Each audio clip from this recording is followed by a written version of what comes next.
Welcome to Almost Agreeable. Almost Agreeable. With your hosts, Chris Nellison and Ed Harris. Hang around and listen to opinions on sports, movies, music, and whatever else pops in our head.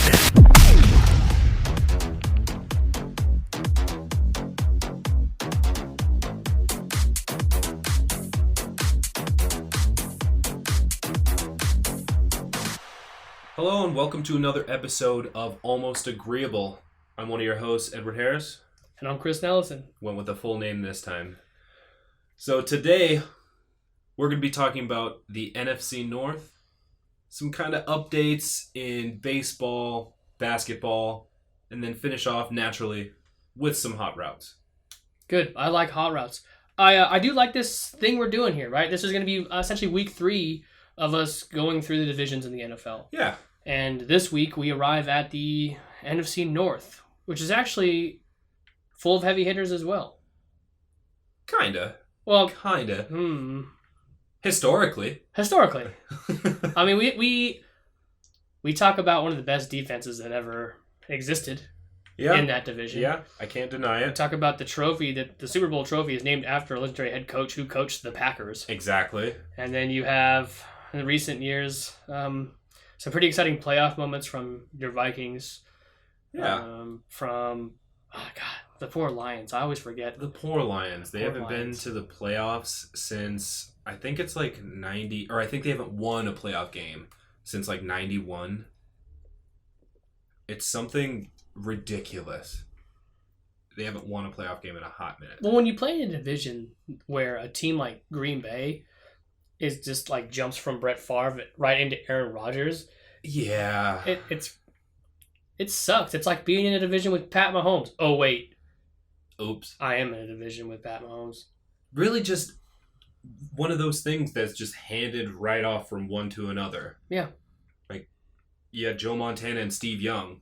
And I don't think Favre and Rodgers are as good as them, but it's the same kind of concept. Right, it's success. It's a successful franchise. It's a winning franchise. Just hand it off to another successful player like that. This goes back to what we were talking about last week when it's like most of the great quarterbacks that you see in any decade really sat behind another great quarterback for a couple of years. Yeah. How long? I think Aaron Rodgers sat behind Brett Favre for like 3 or 4 years. Yeah. Before he even finally got to start, and Brett Favre wasn't even ready to hang it up yet.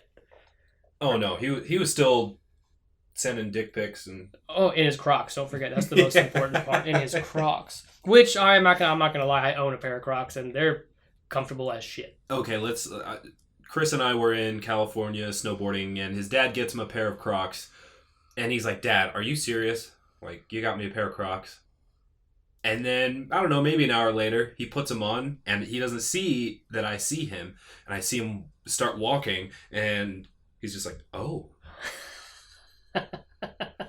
So he's a Crocs guy now. I am a Crocs guy. I have no shame. I don't care. I don't care anymore, dude. They're so comfortable. I go to the store in my Crocs. I'm out taking the trash out in the Crocs. I'm walking around the house in the Crocs. They're great. The only thing is when you get them dirty, it's a pain in the butt. You need to keep them clean. Yeah, hose them off. Yes, that. Okay, sorry guys. We got a little sidetracked, all right? Yeah. NFC North. Who do you want to start with? We have the Packers, Lions, Vikings, and the Bears. Well, I guess I'll go with who I think will be at the bottom of the standings after this year. I think it will be the Bears. You think it'll be the Bears? I think the Bears will be the last in the NFC North. That's a hot take. But is it? It is. You called it a hot take when I told you the Rams were going to be last place in the NFC West. Yeah, but the Rams are way better than the Bears. There's a division. This division here has the Lions in it. Yes, I know. But Matt Stafford is actually going to be playing now. They were 0-8 last year without him. That's fair. People forget, like, looking at, like, their record last year, you can sit there and be like, yeah, classic Lions, but really, no. Like, the Lions, and because Matt Stafford's great. The sad thing is that as long as he's been the quarterback and he's been really good, they've been at a mediocre, they've been the center of mediocrity. That is true. They've gotten screwed by a couple calls specifically last year. They got screwed. That game against the Packers. They led for 60 out of 60 minutes. Yeah, and lost the game. That is one of the wildest stats I've ever read. That is nuts. And so you just sit here and you say, how could you have someone like Matt Stafford, who is really good? Matt Stafford threw for 5,000 yards one year. Yeah. I think this was 2014. He threw for 5,000 yards. Yeah, no, he's good. I think there's no doubt. I think we can both agree that Matt Stafford is not the problem in Detroit. The problem is, like you said, without him, they went 0-8 last season. Yeah. So, but, with him, that's an 8-8 season if they don't lose the games that he did play, which were games like the Green Bay one where they led for 60 minutes and then lost. Correct. Because Galladay, that receiver on there is he was leading. He might have been leading the league at some point in touchdowns last year, but he was getting thrown to. He was getting some good looks. Yes, I mean it was really hard to kind of fill the void when Megatron retired. Yeah, I feel like, but with a quarterback like Matt Stafford, like everyone was like, oh damn, that sucks. They're gonna suck, which they kind of do already. But Matt Stafford didn't suffer. He just was able to throw to other people. He just does it. He is. I do have a lot of respect for Matt Stafford. He's been in there. He's been loyal, and I feel bad for him. I know a Lion fan, and God bless. It's just such a loyal fan base. Yeah. You're a Lion, and you love that you hate him. Just I think you can be their harshest critic though, right? It's like me with the Raiders or you with the Seahawks. Exactly. You're just like these. Yeah. D-bags can't go out and win a game. Those are true fans. I'm just going to say this on the record right now. The true fans of their teams are the ones that can point out their flaws and talk shit about their own team. Yeah. The guys that are out there like every year, the Cowboy fans mostly, are always like, oh, that's our year, that's our year. Like, can you be realistic? Can you maybe critique your team and be a real fan of your team? Like, shut your mouth. It can't always be your year. No, it can't. It can't always be your year. Especially when it ends up not being your year. Okay, enough. We got all the way back to the Cowboys again. So the Lions, their defense. This is real sad. So last year they went 3-13. Yeah. Okay, their defense was ranked 31st. So not the worst. That's for the Cardinals. Technically, the truth. Yes, not the worst. Not the worst, but really bad. Really bad. That's really bad. Their offense, middle of the pack, 17th. Okay, with Matt Stafford, you always have a chance. But as long as your defense is as bad as it was last season, you're going to average 3 wins a game, season. I don't remember them, beefing up their defense at all. I can't keep track of who's where anymore just because we've had such a long break. Like, it's not even really a long break for football. It's just a lot is happening. So just like thinking about who is where is just like, oh yeah, that's right, he is on this team. Yeah. But I don't recall... That's been happening in the last few segments where we've been like, oh yeah, they got DeAndre Hopkins, the Cardinals do, or they got this guy. With the Lions, I don't know who they've gotten. Yeah. But they got Matt Stafford. Always have a chance. Always have a chance with Matt Stafford. So you think they're placed in last next year? Yes. I disagree. No, you think the Bears are. The Bears are. But we went with the Lions right away. Yeah, no big deal. So I think Lions are going to finish last. So you think Bears, I think Lions. I think Bears because, and that's why we led into Matt Stafford, because he can take care of business. But the Bears, they sign Nick Foles, and they have Mitch Trubisky, who just, he tries. He does his best. Does he, though? I mean, you say he tries. Does he do his best? I don't know. I hope so. I really hope so. But Nick Foles is prone to injury. Okay. Extremely prone to injury. Yes, you stole I was going to say that. Look, we agree. But weird. He was drafted the same year as Russell Wilson.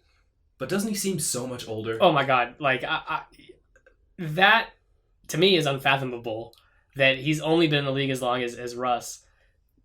He does feel old to me because it does feel like, 1,000 years ago that he threw 7 touchdowns on the Raiders. He feels like he's one of those like veterans coming in and just like, I've been around the block. And he has, but not really. He still feels older. Like his career feels older than it is.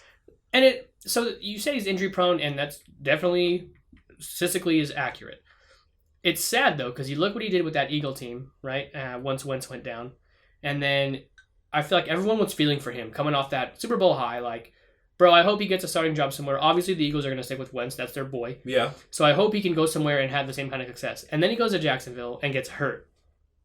So maybe he does go to, say, Now he's in Chicago. And he doesn't get injured, right? But they're still going to start Mitch, yes? I don't know. That's what I was going to say. Who do you think they start? Do you think there's a battle? Throughout training camp? I think you have to wins the job. You have to do that. If Mitch Trubisky was starting quarterback for all 16 games last season, then yes. If you're going to bring someone in, he at least needs a chance to keep his job in training camp, which is going to be hard because what is training camp right now? Yeah. Same thing's happening in Oakland right now with Mariota, right? Yeah. But you got to win the job. But the Raiders have been firm that until Mariota takes it from Derek Carr, it's Derek Carr's job to lose, and that's how it should be in Chicago. It should be, although from what we've seen, Trubisky should have already lost it. In this training camp, it should be his job to lose, bringing Nick Foles in. And then, it's not bad to have a guy like Mitch Trubisky backing up Nick Foles, because in like week 2 or 3, Nick Foles is probably going to get hurt. You just bring Mitch Trubisky right back in. It's like nothing happened. Yeah, he'll just take right care of it. Yeah. He'll take care of it. I think that obviously we can go on this Mitch Trubisky rant for a while. The offense, obviously, it has holes in it because of that. Yeah. But it's their defense that got them, the last couple seasons where they were at, right? Those guys are... It's that Chicago Monsters of the Midway feel. Yeah. Those guys are rough. Well, they got, one of the best pass rushers in the league, right? Oh, who? Who's that? I don't know. Mac Attack. I don't know who that is. They just... Hakeem Hicks is just lights out. They've got so many good players on that defense. It really is dominant. It was the 8th ranked defense last season, which is top 10, which is really good. Yeah. You have 32 teams in the NFL. Number 8 is not bad. And then I think the reason why they weren't higher, because that defense has so much potential, I think the reason that their defense wasn't higher rated is because they were on the field so much because their offense is so atrocious. Yeah. That by the fourth quarter, they're gassed. They're don't got a whole lot of gas left in the tank. Who knows though? That offense is ranked 29th in the NFL. They have Jimmy Graham now. Who knows what that'll get you? With Mitch Trubisky throwing to him? Man, I honestly do feel bad for Jimmy Graham. I wish the Seahawks never got him. I wish he stayed in New Orleans and just had Drew Brees throwing it to him. I wish he was there for the rest of his career because he would have kept putting up the numbers. We don't know, of course, but he got nowhere. He's been not even close to the numbers. Do you think if he stays with Drew Brees that he's a Hall of Famer? I think he's a Hall of Famer anyway. You really do? I do. He's put up just below top tier numbers. If he would have stayed with New Orleans, I think he's on that level with Tony Gonzalez and with Gronk. That was going to be my next question. Literally, I was going to ask if you think if he stays with Drew Brees, you can put him in a class with Tony Gonzalez with Gronk. Yes. Man, me and my brother do this sometimes, but we'll just think about random players, like tight ends, for example, and just say the names to each other. It's like, man, you remember Jeremy Shockey? Yes, I remember Jeremy Shockey. Dude. That's a fun game to play. Remember Algie Crumpler? Yes, I remember Algie Crumpler. Dude, that was the guy. Remember TJ Duckett? Oh my goodness. It's because so once every couple of years, I have the GameCube downstairs, and I'll pop in NFL Street. And NFL Street came out in 02, 03. Yeah, early 2000s. Yeah, so you throw that game in, and there's just some monsters on there that you forget about. Because they don't have the whole roster on it. They just have the good players from the team.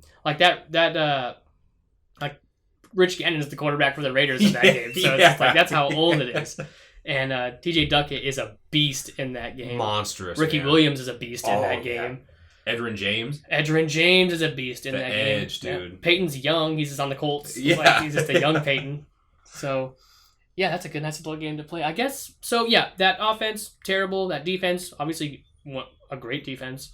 You think they're going to finish last in the division? Yeah, I think they're going to finish last. I think the defense is going to have a little step back, maybe around 12th to 14th, still ahead of the middle of the pack, right, but not as dominant as they have been. And then the offense, if the offense can put it together, that's their biggest problem. I feel like Jimmy Graham would have more successful of a season if Nick Foles was throwing to him. A healthy Nick Foles. Yeah. Because Mitch has to show us something. Yeah, he's got to do something, really break out. No, and there's not a lot of, like, in this league, you really have to, within how many seasons he's been in now, like, you have to do something. Yeah. Right? And the confidence that Matt Nagy has put in him, like, since he's been the head coach and since he's had Mitch Trubisky as his starting quarterback, it's cute. It's cute to me that he's unwavering. It's cute. He's like, oh yeah, he's my dude, like, putting the confidence in him, and dude just does it, like, makes Nagy look like an idiot. Dude, that's what sucks. Matt Nagy is a genius. Matt Nagy's fantastic, like, great head coach, and that's one of the big things that you need as a younger quarterback. You need that support. You need that confidence put in you so you can go out there and perform. And so he's getting all the support he can, and still just, like, not, like, some people just don't have it, though. Like, he's getting everything that he needs, but you move off when you move off, And I think this could be if it was any other quarterback that wasn't as injury prone as Nick Foles, I would say this is the season you move on. Yeah. But I think even if Nick Foles beats him out in training camp, he's either going to get hurt, or, like, the rap he's had as a starter, he's not the guy either. Well, I thought before the season that, okay, they were going to go with another quarterback. I thought they were going to go with Cam Newton. I think that would be a good fit. That would have been the move. I thought that was the move that was going to happen. I thought that fit would have been the best for them. Mm-hmm. But it didn't happen. It didn't happen. No. Belichicked, and, now he's a Patriot. Yeah. So what? I've got the Bears at the bottom. You got Lions at the bottom. I got Lions at the bottom. What are you going to say for number 3? Well, I got Bears there. All right. So we've covered our 3 and 4. Right. I think we're going to agree on 2, 1. Maybe we don't agree on 1 and 2. Yeah, I don't know. Because, okay, so who we have left, right? The Vikings and the Packers. Yeah. And here's the thing with me, before we even list who we think is going to be 1 and 2. Okay. On the Vikings, you have Kirk Cousins, who, to me, is like, that's all the reason enough that they're going to maybe have an okay regular season, like a good enough one, but they can do shit in the playoffs. And that's why I would put Green Bay at number 1. But their season, although they went 13-3 last year, they won some ugly games. They won some ugly games, and if you look at the schedule that they had, they were gifted. Yeah. Gifted at least 10 of those wins. No, they just... And the game, like, for instance, the game against the Lions, where they were trailed the entire 60 minutes and then won that game on some bullshit penalties that happened at the end of the game, right? That sucked. That was terrible. And so I can't even... How do you gauge it? No, coming into this, I was going to say that I feel like Green Bay would take the division again. But, like, I honestly can see the Vikings sneaking in and fucking taking it. You want to tell us? Like... I don't know. It's a hard one because Green Bay now has a new coach. Well, I mean, this is going to be Matt LaFleur's, second season? Excuse me, Matt LaFleur's second season. Yeah. I was thinking of some other team. Matt LaFleur's second season. What I meant, like, not new coach, but for me, coaches, the first year, okay, you're getting everything together. You're seeing what works, what doesn't work. So, like, every first year coach for me gets a pass. Oh, I wish, I bet most first year coaches wish they went 13-3 in their fucking rookie season. That's what I'm saying. Okay, so, like, the Packers went, I'm pretty sure, 6-0 in their division. They did. 6-0 in their division. Okay, that's an easy 6. Is it, though? Well, we talked about, but the last 2 weeks, we talked about how hard it is to win in your division. Yes, but to win both games against the opponent. But for some reason, Aaron Rodgers dominates the NFC North. I don't know if there's another dominant QB in his own division besides Tom Brady, who's now in a different division, but I can't think of another quarterback who's as dominant in his own division. Pat Mahomes. That's a sore spot for me, I guess. But no, I see what you're saying. But the thing is like, I don't see them beating the Vikings twice next year. Okay. Yeah, So we'll see what Matt LaFleur can put together for his second year. Because the offense didn't look bad, but it just looked weird. I mean, it's Aaron Rodgers knows what he's doing. So he's keeping everything together. But it's hard to even judge how they did. Because I feel like a lot of the games that they had were just not quite gifted to them. They had an easy schedule. But they had an easy schedule. Put it like that. They did have an easy schedule. And then... I can't say that their division was easy to run through. It's not the NFC East over here. Yeah. It's just, I don't know. Aaron Rodgers is a special guy. I do not consider him a GOAT like a lot of people do. I don't hold him that high on a pedestal, but he's a special guy. So the games they did win last year in the gifted schedule, but the games they did win that were close the difference was Aaron Rodgers. Okay, that team goes 3-13 without Aaron Rodgers. Okay, they don't go 13-3. I don't think they're going to go 6-0 in the division next season. I think it's really hard unless your division is very shitty to do that consecutive years. It is. Definitely. So really, I would say the Packers take the division. Okay, so you are saying the Packers. I'm going to say the Packers are taking the division because we still can't see. I can't see Kirk Cousins being the guy. They had a solid defense. They had a solid running game, and receivers. And Kirk Cousins has never thrown for under 4,000 yards. Never. So he is a quarterback you would never move off of him. And that's the problem. He's a trap. I know. He's a trap. No, Andy Dalton was a trap. Kirk Cousins is better than Andy Dalton because he. I'm going to talk shit on Red Rocket right now. We're not even talking about the AFC North right now. Okay, look, if we're talking about just middle of the road guys, no, Kirk Cousins, he's never thrown for under 4,000 yards. Not many quarterbacks can say that. I don't know the list, but I know it's very short. And he just needs to be able to perform in primetime. This is what's always talked about with him. He really cannot win in primetime. He can't win in primetime. Like when you see his win-loss column and not primetime games, you're like, you like that? You like that? You like that? Okay, but when you do see his fucking record in primetime games, yeah, it's really bad. It's not optimal. What is that? What do you think that is? Is that like a coincidence, you think? Like he just loses the games that are in primetime? Or do you think like it's really related to it being a primetime game? I really think it's a coincidence. I Okay. really do because, what are primetime games? You have 3 primetime games a week. They're all at different times. Yeah. They're all different days at different times. Yeah. So it's like, it's not the same thing. Yeah. And it should, I'm not an NFL player. To me, it would maybe feel the same. If you're on the field, Yeah. As the game is happening, it probably doesn't feel any different. So I really do think it's a coincidence, but a shitty one. It's bad. Yeah, it's like the worst coincidence that could have happened. Yes. Because not like, it's like, oh, I'm not doing this like on purpose. Like this isn't something that I'm fucking up. It's, oh, damn, another primetime game I just lost. Like, shit. Oops. My bad. Yeah. But, so, yeah, I guess. So what are you saying? Who's coming in second and first in the NFC North for you? This is a hard one. Because we came into this saying that I could see both doing it. I could see both taking it. I guess I have to go back to Aaron Rodgers being a special guy. Because he is. So, yes, I'll get the Packers taking the fucking division. And the Vikings battling them towards the end of the season. Like, it's going to come down to those two teams at the end.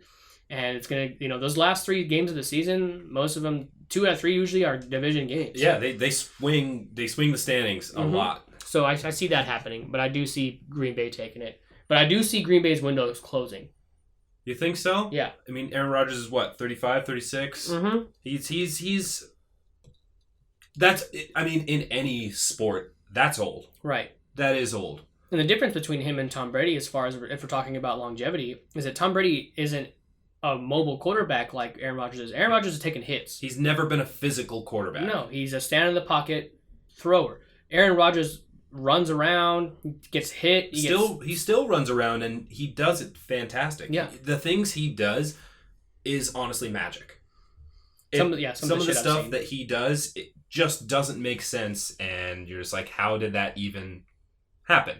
Yeah, like the 2 Hail Marys he had in that season. One was in the playoffs, one was against the poor Lions. Correct. Yeah. Correct. I watched those highlights recently on YouTube, and the one he threw against Arizona was ridiculous. Yeah. He was like on his back foot, fresh out of a spin, and he was getting hit as he was throwing it. Yeah, he's a marvel. What about that Hail Mary though? That's the best. Seahawks. Yeah, I know what you're talking about. Over Green Bay. That was, Dude, that was a catch. That was a catch by the receiver. That was like the replacement ref era, wasn't it? Yeah, maybe. No, yeah, maybe. it was. Okay? It Yeah, was. maybe. It was. That was bad. That was like the first primetime game of the season. Ugh. It was a catch. Just like Dez caught it. Okay, I was going to go. That's where I was going to go next. So we're talking about catches right now. Dez caught it. I'm just so glad they finally worked out what a catch is. Yeah, kinda. I mean, it's better than it was 2 years ago. Like last season's catch and no catch was more definitive than it was the season prior. Yes. It was some of the rules that they had, man. I don't know. But it seems like some things are getting together. So, football's supposed to start next month. Yeah, where is this year gone? And so, like, coming up to it with the break and pause and all the sports, and then, like, no preseason, because we would be having preseason here, like, the next couple of weeks. Yeah. And so, because there's no preseason, everyone's like, oh, football season's still a long time away. Yeah. No, it's not! I didn't even realize. We were just sitting the other day, and I was like, yo, football starts, it's supposed to start next month. Yeah. Next month. So, I mean, we will see. But how do they kind of corral what's been going on? Because it's tough. We have the NBA in the bubble. It seems to be working, but then we have baseball, which is not working. No, not at all. It's really not working. You have guys just leaving the season, like, during a game. Yoenis Cespedes. Yeah. Just saying, literally couldn't find him in his hotel room. Not coming in today, guys. Didn't give anybody any kind of indication. Just like, I'm out of here. I'm not playing. Yeah. Laters. Yeah, bye. Lates. So, it's going to be difficult. I don't know how the NFL does it, because baseball is just canceling series left and right. It's a shame because, God bless, am I just so excited for football. So, seeing what's happening to the MLB right now, it's not good. It's not good as far as, like, looking forward to the NFL because, I mean, Jesus. Football is, I think, the most contact sport, right? And they're not going to be in a bubble. The NBA model, what they've done they really did their fucking homework. They have really got it a really good situation going on. They did a test yesterday of everyone that's in the NBA bubble right now. 0 positives. Yeah. 0. So, like, they're doing it right, but football can't do what they're doing. You can't do it. No. There's too many people. There's too much physical contact. It's hard. Like, yeah, there's physical contact in basketball more than baseball. Yeah. But nowhere near the same as football. No. That's the whole game is I'm going to get you and tackle you and bring you to the ground. I'm going to fuck you up, dude. Yeah, that's the whole game. Oh, it was a fumble? Oh, boy. Yeah. Here's 19 of us in a pile. Dog pile. Good luck. So it's not feasible to do that. And do you think that the NFL season, that it actually completes? Do you think we'll actually have 16 games, so 17 weeks, and all of our playoff games? Okay, look. You're asking me a question that is going to hurt to answer. Because I want to keep this whole thing, I want to keep it, like, in good spirits, yeah, in a cordial environment here where we're anticipating. So, like, as far as I'm concerned, like, optimist side, yes, it's gonna happen. But obviously, there's the realist in me that's like, I don't see how it can. But we're gonna keep pretending like it's going to until they finally come out and say this is not happening. We're gonna plan like it's gonna happen, and I'm getting excited about it. So you just ignore the problem till it goes away. I'm not ignoring anything. I just told you that the realist in me understands exactly what's happening, but the sports fan in me, like many of everyone out there, is just like me. They probably know in the back of their heads, like, this is bad, it might not happen, but also they're like, please. Like, you're thinking about it. Please. I don't know, high possibility, but it's a high probability that we don't have an NFL season. Yeah. That it's not the NFL as we know. Right. And yeah, if anything, what you just said. And I guess in everyday life, I always expect the worst. So when good things happen, I'm very, excited and surprised. There you go. So, like, that's where I'm at. But, like, for the sake of just being here right now and talking to you, it's going to happen. And we're going to watch football, okay? It's going to happen. Football. So, besides, like, the baseball, The baseball just... I was excited for it to come back. I was watching games, but series is being canceled. Them not being able to handle the virus. It sucks. So, like, hard to kind of speculate anything to do with baseball as far as, like, what's going to happen with the teams and playoffs and stuff, because we don't even know if there's going to be those things. Well, and how do you compensate for these series that are canceled when the season's only going to be 60 games long? Right. You don't have this bubble, so you could, like, do you play double headers at some point? How do you make up these games to actually get everybody to play 60? Because if you look at the standings for a lot of the leagues, they look ridiculous right now. They look ridiculous. It makes no sense. I saw something that was like, if you would just show the standings of, well, I think it maybe was the AL East to somebody a year ago, they would just freak out. And then show them the August timestamp as well. Oh my God. They'd be like, what in the world is happening? What's happening next year? You bring up a good point, because the MLB, like, at some point, you would have hoped that while they were planning the 60-game season, that they had contingencies to make up those games. Like, and it seems like to me like they haven't said anything. Like, that's why I feel like the NBA did this the best. And the MLB wasn't prepared for probably this. Like, they're canceling series, and they're like, if you don't have contingencies to make up those games in an already shortened season, then you really do need to scrap the season. Because now any team that is, like, missed, 3 games, maybe they only played 57, maybe they only played 54, now there's asterisks next to their playoff berth. Yeah. And now it's disputed forever. It's different. It is just... This is America, Like, yeah, it's a game, but really it's a business. It's a business, so yeah. It's money, and if it's taking money out of people's hands, they freak out. Yeah. So not playing baseball was probably never an actual option. Yeah, they canceled the season. It hadn't started yet. Or they postponed the season. It hadn't started yet. So that makes it easy. It doesn't freak out players, owners, the populace. Because we're going to have baseball eventually. We're going to have baseball eventually. It's just postponed, So it just gives us that light at the end of the tunnel. Like, yeah, everything will be okay. But realistically, who knows? It's hard to say. It's a pandemic. And what do we value more? Sometimes money. And I'll be honest with you, like, I guess I'm being a little selfish. I do love watching sports. So it's like, here I am, like, man, like, these guys, I missed it. I'm so glad to see it. But also, they're risking things. But that's not the case in the NBA bubble, man.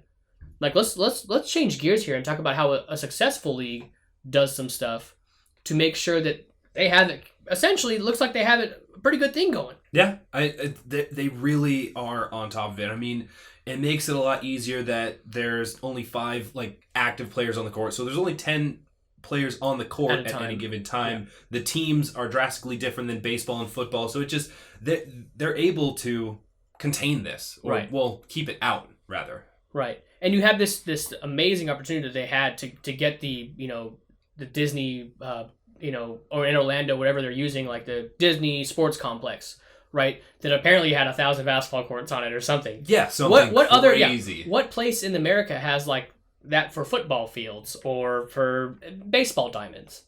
The NBA got very lucky, right? And so you're looking at, I think I mentioned already how they had 0 cases when they tested as of yesterday. Everyone's been in the bubble for almost 2 months now. So basketball has been fun to watch, and it's also a weight off your shoulders to know that no one's getting it while they're playing. It's nice because, of course, we want sports, but we want safety.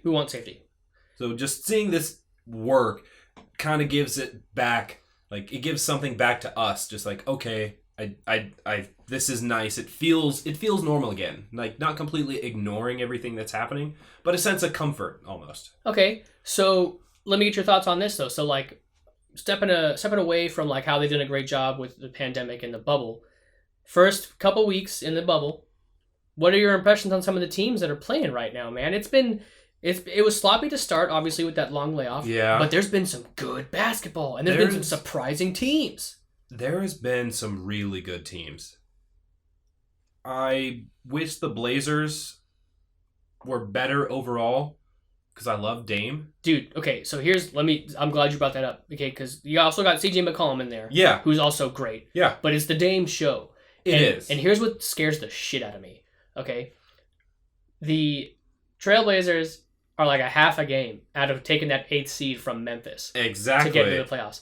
Let me tell you who me and probably most Laker fans don't want to see in the first round of the playoffs, okay? Dame.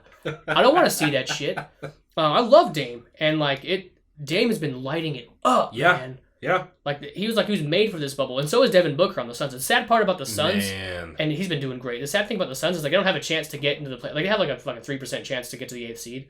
There were so many games back coming into the bubble, so it's sad that they're probably not gonna get the playoffs. But God, they've been playing great. The Suns. That's what I've been saying. Like some of these teams are just showing momentum that would have been nice to see during the course of the normal season we were having. During the course of what has already happened, yeah. If we could have seen that from some of these, I would say younger teams, yeah, it would have made it a lot more. They would have been competitive now, and they wouldn't be quote unquote playing for nothing. Right. I mean, the fact that they were invited to the bubble, I'm sure that's great. A few teams weren't. So these guys get to play, and so that's been fun. Devin Booker's been exciting to watch. Dame's been exciting to watch. Obviously, your leaders in the West, you're talking Lakers, Clippers, Rockets, teams like that. Now, the Clippers, I don't know what's going on with the Clippers. They're doing lethargic things. They're just kind of slow rolling it. Lakers already clinched the number 1 seed, so they're just whatever. We're going to tinker around with the lineup until we get to the playoffs. Last week, or 2 weeks ago, I think I said my Lakers were the favorite to win the title. And let me tell you why I think I was wrong. Really? Yeah. Whoa. During this bubble, which they were able to clinch the number 1 seed, but barely. They were already on track for it. Yeah. I would say. Yeah. They have just looked terrible. They've looked so bad. Yeah, they were on track to do it, but they have looked so bad. So bad. And I know Frank Vogel is he's tinkering with the lineup, because he knows we've clinched the 1st seed, which, in my opinion, doesn't even fucking matter. We're going to play at the 8th seed. That's cool. But, there's no home court advantage here. Yeah. So, they just haven't looked good, man. The only person that looks good on that whole fucking team is Anthony Davis. That's it. LeBron's looked sluggish. He's not hitting shots. We can't figure out who the fuck's going to play point guard since Avery Bradley just, opted out. Yeah. Dion Waiters comes in, and I swear I watched the game a couple days ago where he played, and he went 0 for 7 to start, and it just was atrocious. I was so mad. I was so fucking angry. And I was like, you guys are trying to win a title right now? And as a Laker fan, this is the year they need to fucking do it for Kobe. It's been a while. They need to do it for Kobe, and they look like shit. After all this layoff talking about, we're coming back, we're going to come back strong, we've been working out, we're going to win. It's really? This is what you brought to the bubble? This bullshit? Well, I was going to say, what do you think that means? They had all this time, and I was saying before, these players' bodies, these veteran players' bodies are used to a certain time of year playing the right time. Do you think that could be the problem that's showing? I think it could be a problem, but it shouldn't be for LeBron. LeBron didn't play for the first time in so many years a playoff run. As a matter of fact, he had the most rest because he got hurt and sat the rest of the season that he's ever had in his career. He should be fucking fine, especially because he's a specimen, and everyone likes to talk about how he is this old but looks that good and runs like this and run like that. Year 17, the most durable, definitely the most durable player I've seen. Yeah. Still up and down the court moving. Yeah. You wouldn't believe, but he's got to hop back into it. He's the leader of this team. Anthony Davis he's been in the league for a while, but he's not LeBron. Right. Well, he's carrying us right now. Exactly. And here's the thing: is it maybe, he flips this way? I'm not saying Lakers aren't capable of winning the title. I'm saying the way they've looked during this restart has pissed me off. You seeing holes in the armor? I saw holes in the armor during the regular season, but I wasn't as worried as I am now because playoffs are starting real soon. And I am worried. I see holes in the purple and gold armor, and that's why I don't want to see fucking Damian Lillard, dude. I want to see Chris Paul tore us apart the other night. Yeah, that's what they can come in and just be lights out. Yeah, and really just surprise and just deliver a big upset. It could absolutely happen. I'm not looking forward to playing. That's why I hope that Memphis can hang on. I wouldn't mind seeing John Morant Rookie of the Year in the first round, but miss me with that Dame. I ain't trying to see him, dude. I ain't trying to see Dame. I ain't trying to see CJ McCollum. I ain't trying to see Portland. Although, but outside of the Lakers, like I've always had a soft spot for Portland just because now where I live now, right, in the Pacific Northwest, like I would love to go to a Blazer game one of these days. Yeah. Maybe when there's fans allowed again in 2023. Something like that. Yeah. So what do you think is going on in the East then? Do you think it's pretty clear cut? Yeah, 100%. I mean, it's Bucks are going to run the gauntlet. They're going to run the gauntlet through the East. The East has always been that way. Whoever was the favorite during the regular season, you were pretty sure they were going to the ones that were going to get to the East in finals, and then eventually to the finals. I don't think it's a question that Milwaukee gets to the finals. I really don't.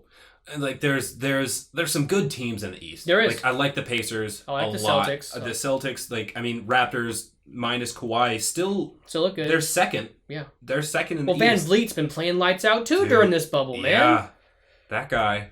Yeah. It's surprising that I thought they were always a good team. Like this year, I thought that they were still going to be a solid team, but I didn't think that they were going to be second in the East. No, I don't think anyone saw that coming with the departure of Kawhi.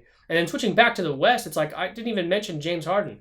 Yeah. That dude, as a couple weeks ago, I think I told him like I don't like him. I don't fucking like him. But that dude's a pure fucking scorer, man. He can score. He's averaging 34 right now. That's what I'm saying. It's wild. Like, he is so good. How many scoring titles does he have? Oh, Jesus. A lot. I was like, I honestly don't know. I think in the past few years is when it's predominantly just kind of been him. Because it's really been him and KD, the last 5-ish years. And I would say that it probably would most likely be James Harden because on a team that KD was playing for, you have two other pure scorers. Yeah. With Steph and Clay. So like you're not getting all of those points that you would normally if you were just playing with like Russ, being the main guy on your team. So I think it probably would have been James Harden a few times. Yeah. But yeah, so I guess what I'm saying is the Lakers have a chance, but not the way they've been playing. The Clippers obviously always a threat. As of right now, as of what I've seen in this bubble, I think Milwaukee can take it. And that's a fucking hot take. But that's just like I said, Lakers can clean it up. They really can. LeBron's LeBron. He could turn on a switch, whatever. But as of now, right this moment, I see the Bucks taking it if they continue on the trends that every team's been doing. Perfect. Chris is doubling down. Bucks are taking it. I'm not doubling down. Doubling down. Okay, now you're just. The Bucks are taking the season. Perfect. My family's gonna kill me. All my Laker fan friends are gonna kill me for this, but I'm being a fucking realist. Hey, I get it. All right. So, kind of gone through the status of basketball. It seems to be working. Now Lakers could have some holes. Bucks may come in and swipe it from the West. But you know what time it is. Oh shit. No, what time is it? Hot route. I had no idea that was coming. All right, perfect. And I'm going to be throwing some hot routes Chris's way. And this first question, I actually have the answer that I think he's going to say written down on a folded index card. That I have not seen. So we'll see if I'm right. Right. So, first hot route. Okay. We're talking about the NFC North. We started out the episode talking about the NFC North. Okay. Talking about Aaron Rodgers, how he is a great quarterback. He's special.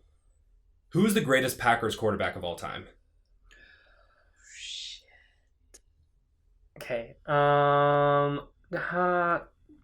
Okay. Here's what I'm going to say right now. It's not Aaron Rodgers. That's what I know. Okay. So it's not Aaron Rodgers. Football was so different back then. It's Bart Starr. And look what's written on here. You know me too well. You know me too well. You know me. Yeah, it's Bart Starr. It's Bart Starr. It's Bart Starr. Okay, and then Brett Favre. Okay. And then Aaron Rodgers. Okay. And not because of stats or anything when it comes to Aaron and Croc Boy. It's because of what they did for their franchises. Yeah. Yeah. I mean, how many Super Bowls has even just Aaron Rodgers been to? He's been to one. He's been to one. He's won one. Brett won one, but he's been to 2, I think. Yeah. Yeah. And Bart Starr won the first 2. Ever. And he was winning before they were actually called Super Bowls as well. Yes. So that doesn't. Thank you for writing that down. Thank you for knowing me so well. That means you agree. Do you think it's Bart Starr? It's got to be. Okay, it's Bart Starr. It's got to be. I mean, he won the first 2. Like, literally, I'm just going to talk about rings on this one. He's got more rings, and they were the first 2. They're the first 2. That's it. He started. One of the reasons the NFL it is today. That's it. Okay. All right. For a second hot route. Yeah. So we have this kind of lineage that we can trace back of these dominant players in basketball. Like LeBron, Kobe, Jordan, Magic and Bird. Like, really just tracing back. Like, Dr. these J. these were the icons that led the way. I really don't like where this is going. Who's the next one? And why is it Giannis? Who is the next one, and why is it Giannis? Well, give me a second to wrestle with the fact that you already think it's Giannis. I mean, because are we leaving KD out? Like, LeBron's already there, yes? LeBron's already there. Okay, LeBron's already there. So KD's not. KD is... If Giannis is the next one, KD will be that in-between. But not as much as... I still wouldn't put KD in the likes of that group. I wouldn't. Well, I wouldn't either until his career's finished. I mean, even LeBron's career's not finished, you still know. But KD... What? How long is he? He came in, what, 08? You would know. Yeah. Yep. Because what, he played one season in the green and yellow? Yeah, he played one season. And Russell Westbrook was actually drafted as a Supersonic. Never played a game as a Supersonic. So yeah, KD's been in the league over a decade now. I don't fucking like KD anyway, so he's not even... I mean, I just wanted to stipulate, like, if he was in the... fuck him. Why is it Giannis? Who's... Okay, let's take Giannis out of it. Who's the guy? Well, that's what I'm thinking. 'Cause I'm gonna go... If I do think it's Giannis, I'm gonna go with Giannis. But I need to take, like, a look at the NBA real quick. Just give me a second. Could it be Zion? Maybe. And you want to know why? I think it's Giannis. I think it's Giannis because I don't know how Zion's body's going to handle the torque he puts on it. Zion reminds me of a bigger... Just the way he moves and the way he's revolutionizing the movement of that position reminds me of Derrick Rose. What he does to his body. Yeah, I mean, honestly, like, I mean, he has, like, such a marketable name. He does. And just a good name, like Zion. Yeah, like, Zion. that's the guy. And it makes me think he's, like, 6'10". Yeah. He's 6'6". Yeah. But he like you said, he's revolutionizing the way... The power forwards move. Exactly. It's just completely different. Mm-hmm. And so I don't know how his body's going to handle that. So I can't put him there yet. He hasn't even played a full season.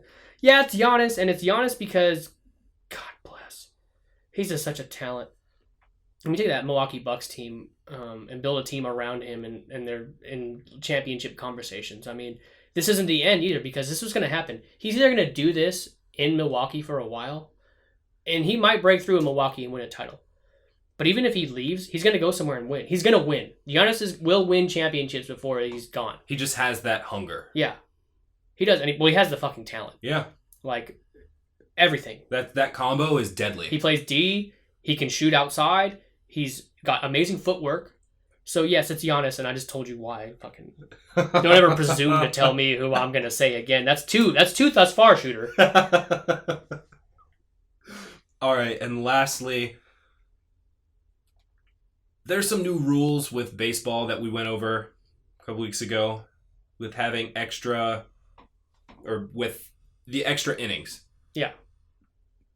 Would you want to keep that rule? Putting, if you get into extra innings, would you want to keep the rule that you put somebody on second once you get to extras? No. No. I was ready. I mean, like, you were asking it, and I was waiting for you to be done, so I could literally, like, as soon as you were done, say no. Absolutely not. Okay? Baseball has been played we're in the 3rd century of baseball that it's been played in. Yeah. Right? It was played in the 1800s. Yeah. It's played through the whole 1900s. We're in the 2000s. It's being played. No. No, you don't. I mean, you can change stuff. We've seen it in the NFL. We've seen it in the NBA. Yeah. But to change this drastic? Hell no. To the core of the game, really. Right. Like, why wouldn't you just keep doing what you're doing? Right. Somebody will win. Someone needs to earn their way on base. Yeah. You need to hit. And it's going to happen because at this point in the game, in the extra innings, you're playing with reliever pitchers. I mean, but it could be seen in the same light as college football overtimes. You start them pretty close to the end zone, and they each get a shot. So it's a gimme, almost. Yeah. So, I mean, that works in college football. How do you feel about it in college football? No. Well, I think it can be looked at in the same light. I'll compare. No, I don't think it can. Because in football, your defense still has a chance to prove itself. If you put a guy on second in extra innings, then you've taken the pitcher out of the game, essentially. Because who knows, that pitcher could have thrown that inning clean and no one gets on base. Now he has to throw with a guy in scoring position that he'd even put there. In football, your defense has a chance to stop those guys. In baseball, no, your pitcher didn't get a chance. Is this a guy on fucking base? No. So, absolutely not. I like that question because I'm mad about it. I'm fucking angry. Perfect. Well, that rounds out our hot routes. That was a good hot route. route. It got me heated. Perfect. It was heated. It was hot. Okay. Okay, I'll see myself out. Perfect. Okay. Glad everybody stopped by for us talking about NFC North. NFC North, some MLB, maybe not MLB, how successful the NBA bubble has been, how I'm backtracking on my Laker statements, even though I'm a Laker fan, and a really good hot route at the end there. It was great. Some good hot routes. Yeah. Well, hey, like you said, thanks for stopping by, and we'll tune in next time. Thank you for listening to another episode of Almost Agreeable. You can catch all new episodes on Tuesdays and Thursdays. If you enjoyed the podcast, please like, rate, and subscribe. And don't forget to follow us on Facebook, Instagram, and Twitter at Almost Agreeable.